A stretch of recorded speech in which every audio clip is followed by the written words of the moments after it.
I mean, this is a guy who's stole $8 billion recently, but he's out there probably cooking up something called bail coin, which is going to be circulated soon on all the major fake exchanges. It'll have a market cap of 30, 40, 50 billion dollars, and he'll swap his $250 million bail for this new bail. It'll be maybe a $500 million bail, but it'll be backed on this new token, which is now traded on some other exchange. It won't be Bahamas, maybe in the Cayman Islands.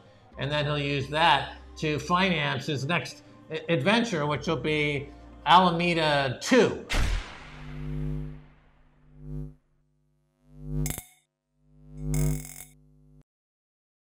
Hey guys, welcome back to Library of Wealth. Today we have Bitcoin maximalist Max Keiser giving us an update on the collapse of FTX, as well as how the Sam Bankman-Fried debacle is playing out and what's next for the crypto market. Keiser believes that Sam Bankman-Fried is now attempting to pretend he simply made a bad judgment call, and that his inexperience is what led to the fall of FTX. Most people can see now that isn't the case, and he believes Sam will be held accountable for his role in the company's failure. We didn't see much ownership from SBF on the loss of customer funds or the allocation of FTX's holdings with respect to where investors' money went. Keiser talks about how Sam Bankman maneuvered his companies and defrauded users and investors, which inevitably SBF will now be held accountable. Let's listen to Max Keiser's latest interview as he talks about the similarities in the crypto market and how FTX is just the tip of the iceberg. Don't forget to like and subscribe if you enjoy the content we do here on this channel. Let's get right into the video. Of course, Sam Bankman-Fried, he has had to leave his tropical paradise where he was in one of the 5 worst prisons in the world. So he was at first fighting extradition, and then he spent 4 days in one of the 5 worst prisons in the world and decided, well, actually, I'd rather go back to the U.S. And of course, he posted $250 million bail, and he's out. I saw some photos of him in a first-class lounge, which I know very well, at JFK, the American Airlines First Class Lounge. He was there with his parents and some FBI agents escorting him back to San Francisco, where he's going to live in luxury until he ever goes to trial.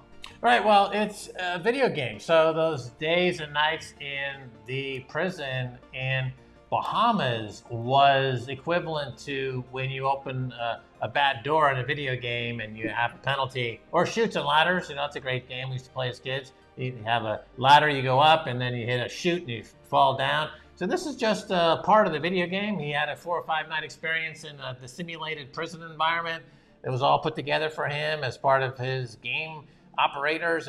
There is no prison in the Bahamas. He never was involved in any scandals per se. He's just part of the simulation, and he had to go into that experience of the simulated prison. And now he's on an airplane flying around with guards. He's looking for his next power up pill to take to get to the next level of the video game. So he's definitely leading in this particular game called FTX Scamafraud.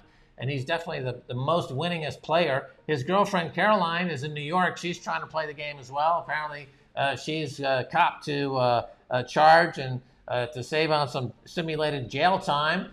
Sam Bankman-Fried was flown in a Gulfstream 550, G550, back from the Bahamas to New York, landed in White Plains. And so he was flown in luxury. And one thing that I noticed is, of course, he went into Manhattan for 1 night in prison before he made bail or bond, whatever you want to call it. He was released the next day after paying, I don't know how much of the $250 million he had to put down, but maybe 5% or 10% his parents did, using their house as collateral. But nevertheless, the point is he only had to stay 1 night and then was released the next day. Obviously, Sam Bankman-Fried and his family did not have to come up with $250 million. So it's who wants to be a cantillionaire. If you're a cantillionaire, we see obviously you get treated very differently. And the plunder, the moral system and the legal system that justifies the big plunder is quite extraordinary for all to see. Well, the type of bail, actually the classification of that bail means that his parents had to put up exactly 0. They put up their $4 million house to secure this $250 million bail. They had to put up 0 cash. So absolutely nothing was put up. There's going to be a 3-picture deal. I'm sure he's going to do a deal with Hollywood. I'm sure that law that says if you're a convicted felon, you can't, or in the process of being a convicted felon, you can't do a Hollywood deal to capture or make money on your criminal activity. I'm sure that'll be waived.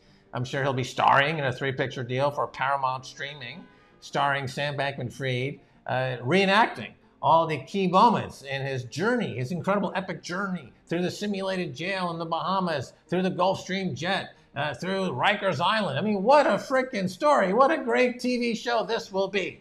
He really seemed like, watching him and listening to him, like in a game, right? That he was in some sort of metaverse where there are no consequences. If you have like the cantillionaire sort of thing, like if you have enough points in your balance sheet, even if they're totally stolen and fraudulent and made up, like you're still winning the game and there are no consequences. Like you get to the top, you get the trophy in the game. So like it was just extraordinary to watch, because I mean, you could see the difference between him and Bernie Madoff, right? Bernie Madoff looked guilty. He was sheepish. He was like, looked embarrassed when he was, being filmed. He was like, I'm guilty. I did it. Like as soon as he was arrested. This guy was just like in a totally different world, but seemed like he looked kind of like a normal human being.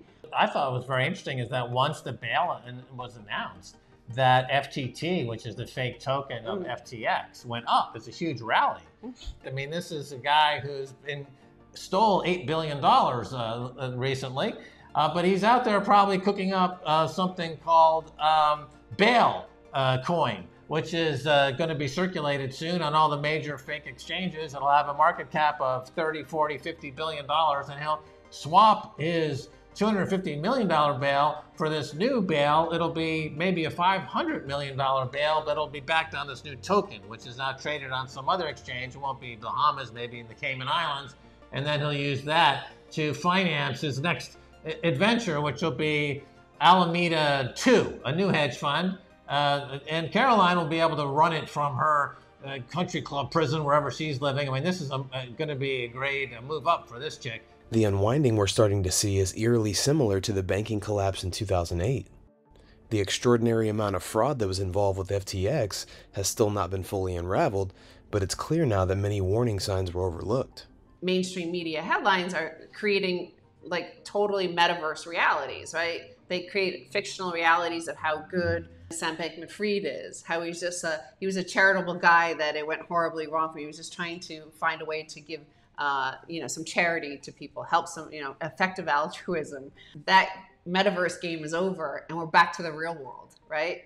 That fiat fraud era is over. The dark ages of that bad metaverse game. And you see all these, like, if you look at any of the metaverse games, by the way, they're right. They're really bad graphics and horrible fake tokens and horrible reality. An apocalypse all around you, and your tokens are fake and your world is fake. Like, this is not actually the story. The story is about to begin. Like, the monster is really behind that cloud over there, and then they find the monster and they're fighting the monster and say, wait, no, actually the beginning is that behind that cloud and that monster is the real monster. We're going to start again. It's the new beginning, right? So there's never any resolution to these stories. It's just you're constantly on the edge of the beginning, but there's no ending. But that's exactly what I was just saying about Sam Bankman-Fried. They live in a world without consequences, right? That you never have to pay for your choices. No, just hit reset. And that's a world without ethics, right? Because there are costs and consequences to the choices you make every single day. This guy, Jordan Belford, I think his name is, for The Wolf of Wall Street. He is a convicted criminal, and he became a celebrity. They made a movie about him, and he's never off TV. Yeah. So I think Sam Bankman-Fried will be on TV constantly. He'll be on CNBC every day. He'll probably have his own show pushing this idea of the metaverse, that he's actually a philanthropist, and he made a boo-boo, and he shouldn't go to jail. And this will go on for years. We're going to have to listen to this guy espouse his moral universe of never having any consequences and just hitting reset every time you feel like it for years and years. And no one's going to stop him. And they're going to use that to push through the CBDC. I think he'll be the poster child for the central bank digital currency. It'll probably has his face on it. And he'll be on every day talking about why it's great. and we're going to avoid all the mistakes I made with FTX. And that trial is, as Kevin O'Leary says, you're innocent until proven guilty, right? So I mean, they've already established that they're going to give this guy a pass, and we're going to let him just talk anyway. The cooperation of Ellison and Wang, who admitted playing active roles in the company's fraud, is likely to be a key in the case against Bankman-Fried. They've admitted that the senior management was aware of lawbreaking in the movement of customer funds between the two firms.